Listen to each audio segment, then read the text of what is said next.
Hello students. Now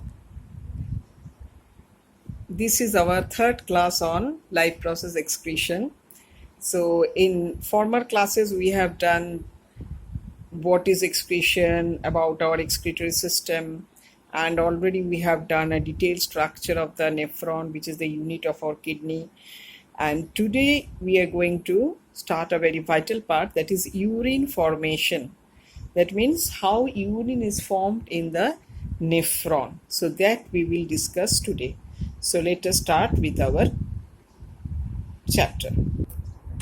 Now students, I think you can remember the structure of the nephron, which is very essential when we want to study the mechanism of urine formation. And I think you know, but still we may recapitulate once. So this is the afferent arteriole entering in the nephron. There it is forming a tuft of capillary called glomerulus.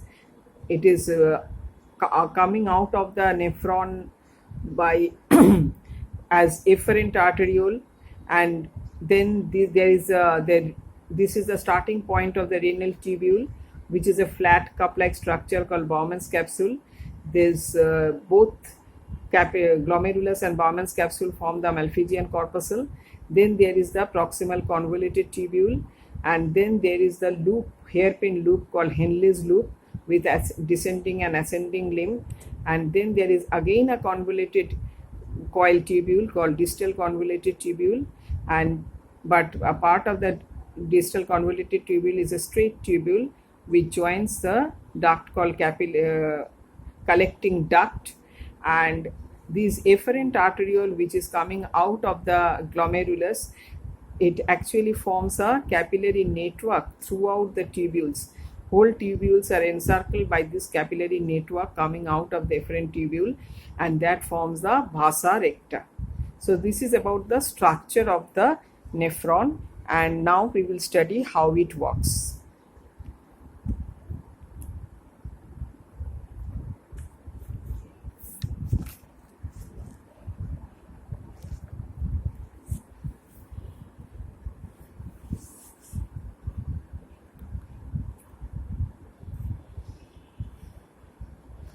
So student, glomerular filtration, tubular reabsorption, and tubular secretion. Clear? So filtration is the part, it's the process by which some pores are there through which certain substances are allowed to move according to particle size, but certain substances are blocked. Reabsorption means once this food has been reabsorbed, where there will be reabsorption, and once this food have been reabsorbed in the digestive system by the small villi of the small intestine, and now they will be again reabsorbed by the blood, so it is called tubular reabsorption. And last part is the secretion, where some substances will be secreted which are harmful to us, will be secreted by the tubules, and finally what will form is the urine. So let us now go for the first part, that is glomerular filtration.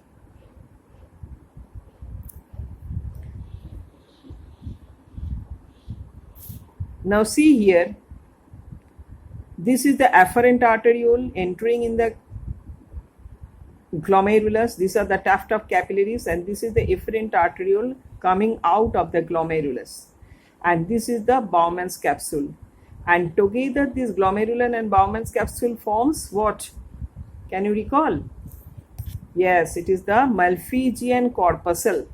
Together this Bowman's glomerulus and Bowman's capsule forms the Malpighian corpuscle. So where this glomerular filtration or ultrafiltration occurs, it occurs in the Malpighian corpuscle. So first part is the Malpighian corpuscle, where ultrafiltration occurs. That means filtration by pressure. Ultrafiltration means filtration by pressure. Now you see this afferent arteriole is thicker, and the efferent arteriole, which is coming out of the nephron, is thinner. So it has diameter, larger diameter. Afferent arteriole entering in the nephron has larger diameter, whereas efferent arteriole coming out of the nephron has comparatively less, diameter is comparatively less. So where the pressure will be high, because more fluid is entering, more blood is entering here, but that much of blood is not moving out at that point of time. So what will happen? There will be a huge pressure in these blood capillaries, and there are pores in these blood capillaries through which, due to this excessive pressure, this fluid will move out. And when this fluid will move out, it will only the larger particles like blood cells will not be able to move out, but the smaller particles like glucose, amino acids, as well as urea, uric acid, all these things which are smaller, which can pass through these pores, they will move out. So there is no selection whether we are releasing, whether these waste materials are moving out or food materials are moving out. That is, no selection is there. The particles, it is only on the basis of the particle size that smaller particles will move out and larger particles will be blocked. So smaller particles, glucose, we know after digestion glucose is formed, so it is small. Amino acid is formed after digestion of protein, it is also very small. Urea is very small, uric acid is very small. So everything is moving out by the pressure. So this is called ultrafiltration, which occurs in the Malpighian corpuscle. Clear? So ultrafiltration is the filtration by pressure. Afferent arteriole has thicker diameter, efferent arteriole has thinner diameter, and as a result a pressure gradient is created here. Under this pressure, all the particles which can move out through the pores of capillaries are moving out. Larger particles like blood cells, larger proteins are blocked, but all other essential as well as non-essential substances which can move out, which have the size to move out, is moving out. Clear? And this is called ultrafiltration. So till this I think it is okay. So next to Malpighian corpuscle, you can recall the Bowman's capsule continues with the proximal convoluted tubule, the first part of the renal tubule, that is the proximal convoluted tubule. And this proximal convoluted tubule, here another thing occurs, that is reabsorption. Now what happens here? Already we have learned that there is no discrimination. Essential and non-essential substance has been released out. But will we let the essential substance to go out along with the urine? No. Because we have taken the food, we have digested, then only we have generated that glucose, amino acids, and which are very essential for our body. How can we let them pass with the urine? So what happened? This proximal convoluted tubule, it is encircled with the blood vessels. So you can see here it is encircled. It is encircled with the blood vessels. We have learned that. What type of blood vessel it is? Vasa recta. So it is encircled with the blood vessels, blood capillaries, and these blood capillaries now reabsorbs all the essential materials like glucose, amino acids, clear, water, many electrolytes. All these are reabsorbed in the proximal convoluted tubule. So it is called selective, because here all the substances are not reabsorbed. Urea is not reabsorbed as such, uric acid is not reabsorbed as such, but only the essential substance like glucose, amino acid, water, electrolytes are reabsorbed. So it is called selective. And since it is all these things, glucose, amino acids are being absorbed second time, because already they have been absorbed in the digestive system, so it is called selective reabsorption. Understood? So it is called selective reabsorption. So where selective reabsorption occurs? In the proximal convoluted tubule. Clear? What glucose, amino acids, water, electrolytes are absorbed by the blood capillary. In the vasa recta, the blood capillaries are there which reabsorbs this from the proximal convoluted tubule, and it is called selective reabsorption. Now this reabsorption does not stop here only. Next we see this is the Henle's loop. This Henle's loop, this is the descending loop of Henle and this is the ascending loop of Henle, and it is continued It is a continuation of this proximal convoluted tubule. After this proximal convoluted tubule, we will continue this. So here also, this is also encircled by blood capillaries. So this is also encircled by blood capillaries. Clear? This vasa recta. So here what happens? Here this portion, that is descending portion of the Henle loop, is impermeable to electrolyte but permeable to water. So water from this tube now enters in the blood. So huge amount of water is absorbed in this Henle's loop into the blood.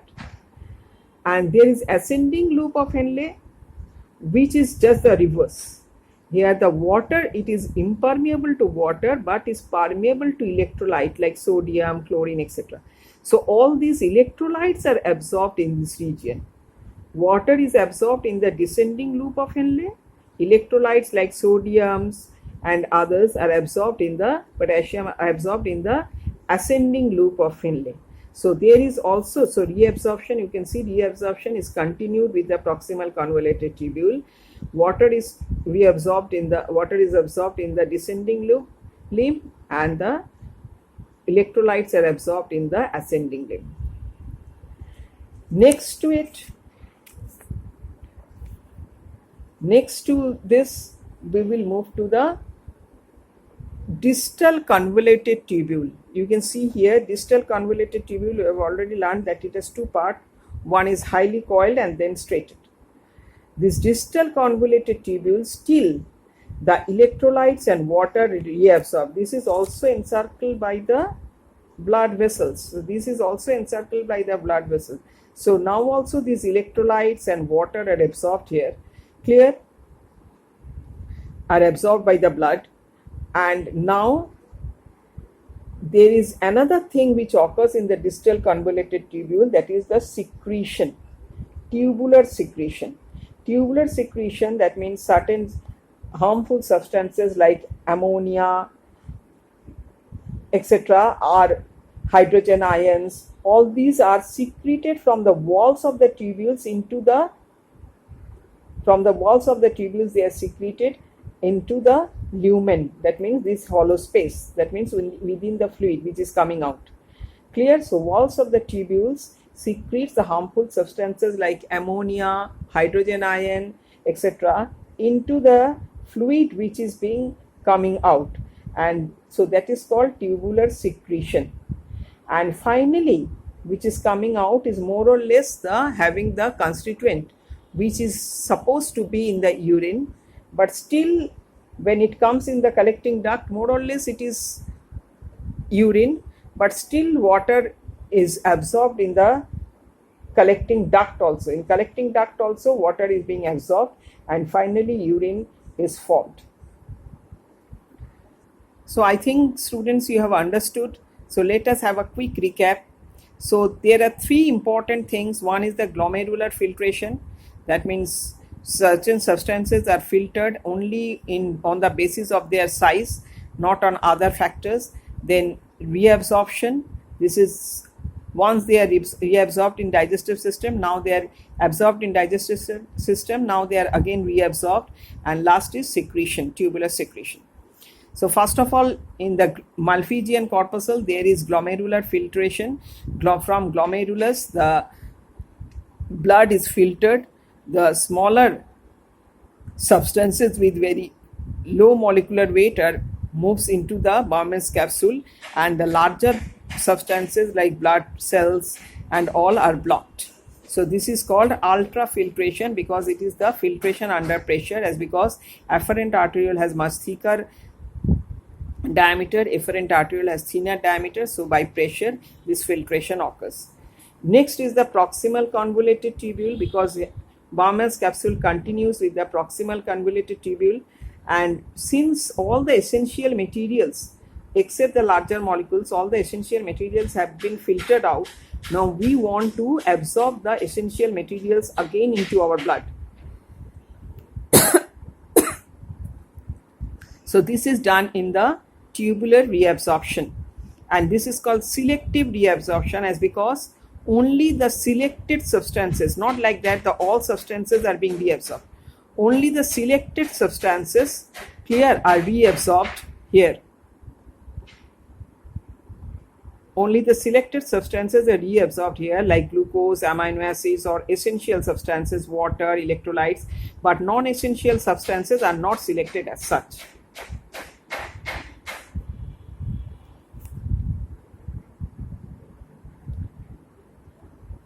Next is the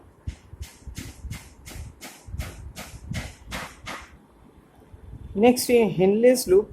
In Henle's loop, there are descending and ascending loop.